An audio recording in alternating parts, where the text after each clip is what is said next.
Hello, I am Dr. Sridhar Kalyanasundaram, consultant neonatologist and pediatrician. Welcome back to my channel.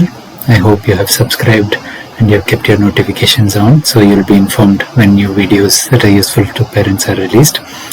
As you might have noticed, I have changed the layout of the channel, so you will straight away see the playlists that are important for parents, and the separate playlists for the medics have been kept in different sections. So of course the playlists for parents are useful for the medics as well, so I would encourage you to watch and share with your colleagues as well.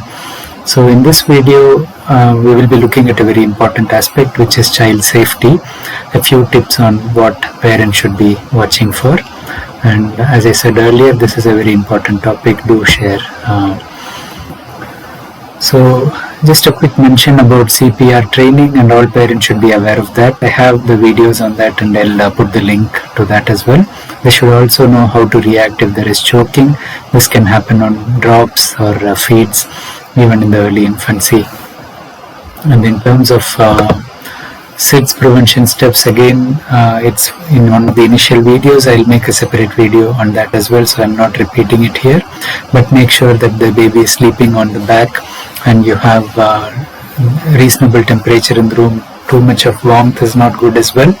And avoid co-sleeping if you can. Avoid large blankets which can cover the nose. Avoid smoking, and these are the main steps. Appropriate positioning of the baby is very important as well. Don't keep them sliding on a sofa, for example, where they may fall down, and don't let them sleep on the tummy. Tummy time is okay to reduce head flattening, as we have discussed in the video on baby positioning. So in terms of falls, avoid leaving the baby on a bed without side rails. Babies can move suddenly. Sometimes they push and they may move to the edge, and even before they start crawling, you may find that they roll, and you can't predict when this will happen. So don't leave them alone on the bed, and keep side rails for their bed. Do not leave them alone leaning on a sofa or chair. They may slide down, they may drop down, and you can't predict, so don't think that you will be back in a minute and so you can leave them like that. I have often noticed children standing on supermarket trolleys like this. It's a very dangerous thing. The supermarket floors are tiled, the trolley height is quite significant, and if it does, they may jump here, it may tilt and they may fall down on their head. So very dangerous. Don't allow them to do that. So children, once they are used to certain things, they will want to repeat it. They throw tantrums, so don't start such behavior in the first place. The same applies in the video where I mentioned about car seats, and not to keep children on the front seat of the car, not allow them to sit on your lap when you're holding the steering. You may do that when the car is stationary, but they don't realize the links between the different aspects. Their thought process is not mature, so don't set precedents for them. So a precedent leads to further tantrums, and then you will be frustrated. I've seen parents who allow their child to stand on the seat and look through the sunroof. So even though if this is done in a safe area, the child doesn't learn that that's a safe area. They cannot differentiate really at that age. So be careful, avoid precedents in the first place.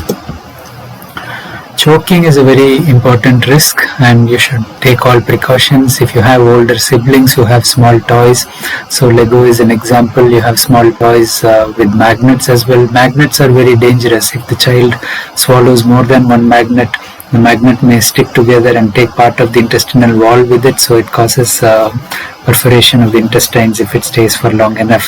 So please don't allow small magnetic toys anywhere near small kids. If your older child has it, use it only when you are supervising, when the other child is sleeping, and put it away immediately in a place where the older child cannot reach for it. Even Smarties or M&Ms, as they are so popular with the younger kids, I've seen 1-year-olds have this in their hands. It's not ideal. They may be able to swallow it properly a couple of times, but accidents happen when you don't expect it. So better not to introduce it before at least 2.5 to 3 years of age.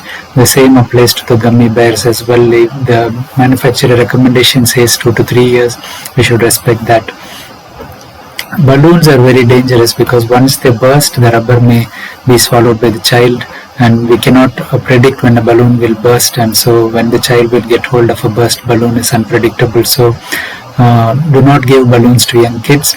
if you do give them to play, take it away, and if it's about to burst, put away the burst balloon safely. Gloves also can tear off and the rubber part can choke, and small household objects where the child can put in the mouth can be dangerous. Nuts and sweets should be age appropriate. Burns, very common accident, and we see children coming with the spilled coffee or tea from the parent holding it near them and they're doing something. Some babies have come with burns on their hands because the steam iron or hot iron has been kept where the child can reach.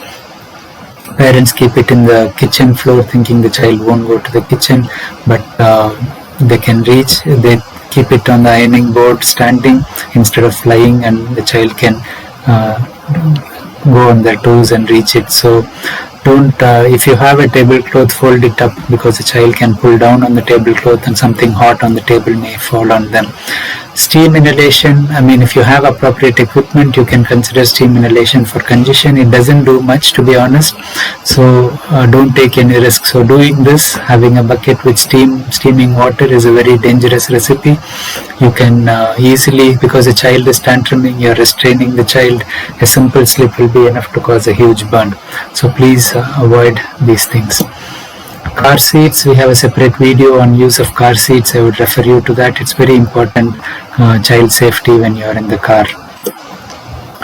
Gates are very important as well. If you have a staircase, you need a stair gate, and it should have a child-proof lock.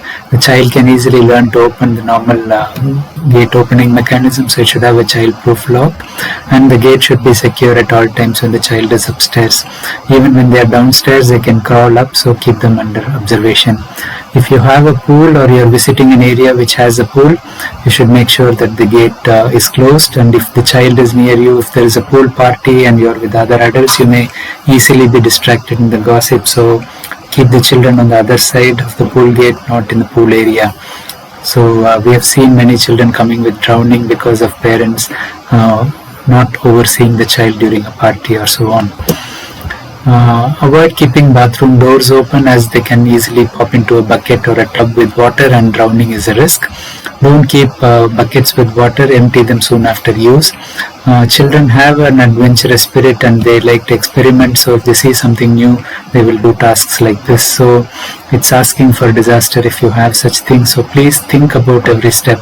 If you are visiting a relative's house, for example, safety proof that house as well. You won't know everything that is kept there. There may be small toys, there may be magnets, and there may be objects which are not safe. Even knives are kept open, so have a quick look before you let your child free in the house. If they have other children, probably they would have looked after those aspects, but don't assume that as well.